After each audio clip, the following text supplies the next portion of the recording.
જે વસ્તુ બને છે એ કાંઈક ને કાંઈક ઈશ્વરની સહજ ઈચ્છાથી બનતી હોય છે. એટલા માટે હું ઘણી વાર કહું કે જ્યારે જ્યારે સુખ આવે, જ્યારે જ્યારે દુઃખ આવે, સુખ અને દુઃખ એક સિક્કાની બે બાજુ છે. જો જીવનની અંદર દુઃખ નહીં આવે ને તો સુખ શું છે એની ખબર નહીં પડે. इसलिए मैं बार बार बोलता हूं कि दुख आना ही चाहिए. કથાની આગળ હમણાં જ આવશે, માં કુંતાએ સુખ નહીં, માં કુંતાએ દુઃખ માંગ્યો. હે કૃષ્ણ, તું જો દેના ચાહતા है तो मुझे दुख दे, मुझे विपत्ति दे. કેમ કે એ જ દુઃખથી ભગવાન ભેગા રહે છે, એ જ દુઃખથી ભગવાન નજીક રહે છે, એ જ દુઃખથી ઈશ્વર મારી અને તમારી સમીપ રહે છે. બાકી સુખે ક્યાં આપણે ભજીએ છીએ? જીવનની અંદર સુખની છોડું ઉડતી હોય ત્યાં ક્યાં આપણે કોઈ દી ભજીએ છીએ? ત્યારે તો ભગવાન યાદ પણ નથી આવતો. ભગવાન યાદ ક્યારે આવે? હે, દુઃખની અંદર ભગવાન ક્યારે યાદ આવે? બોલે મુશ્કેલીની અંદર. ભગવાન યાદ ક્યારે આવે? બોલે વિપત્તિના સમયની અંદર. ક્યાં વાત! આપણે બહુ ગાઈએ છીએ ને, મુશ્કેલી જ્યારે પડે ત્યારે પ્રભુ યાદ કરું. બોલો,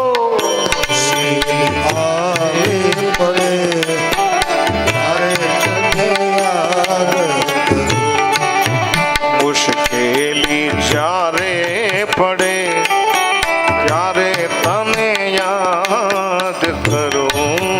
મુશ્કેલી જ્યારે પડે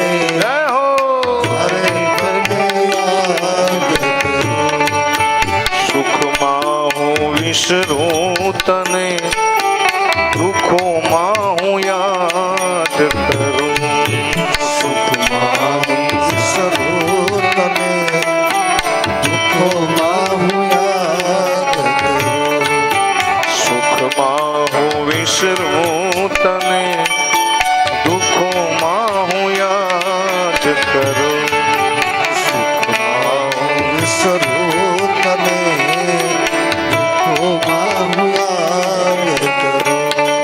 જી મુશ્કેલી જ્યારે પડે ત્યારે હરી યાદ કરું. મુશ્કેલી જ્યારે પડે ત્યારે તમને યાદ કરું. આવશે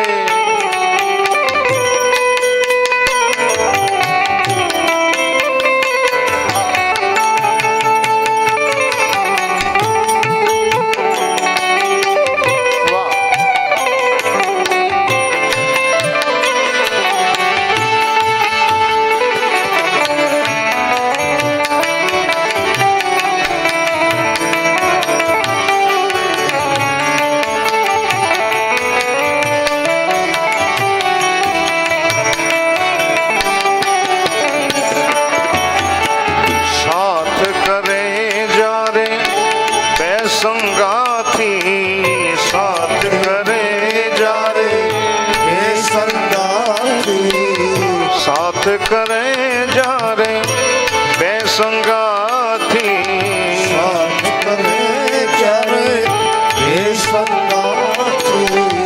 ગજ ગજ ફૂલે મારી છાતી, ગજ ગજ ફૂલે મારી છાતી, ગજ ગજ ફૂલે મારી છાતી, ગજ ગજ ફૂલે મારી છાતી.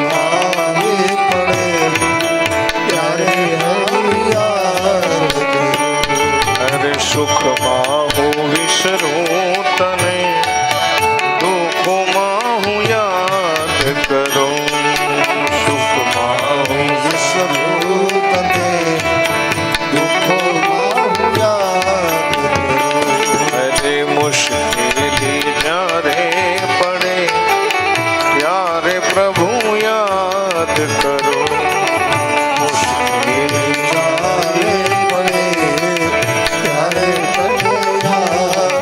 ત્યારે હરિ યાદ કરો, ત્યારે પ્રભુ યાદ કરો. ભગવાન મને ને તમને હંમેશા મુશ્કેલીમાં યાદ. સુખની અંદર તો સાહેબ છકી જાય છે.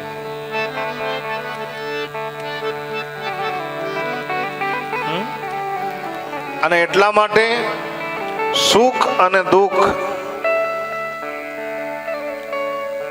તડકા છાયા જેવું છે. સુખ અને દુઃખ એક સિક્કાની બે બાજુ છે.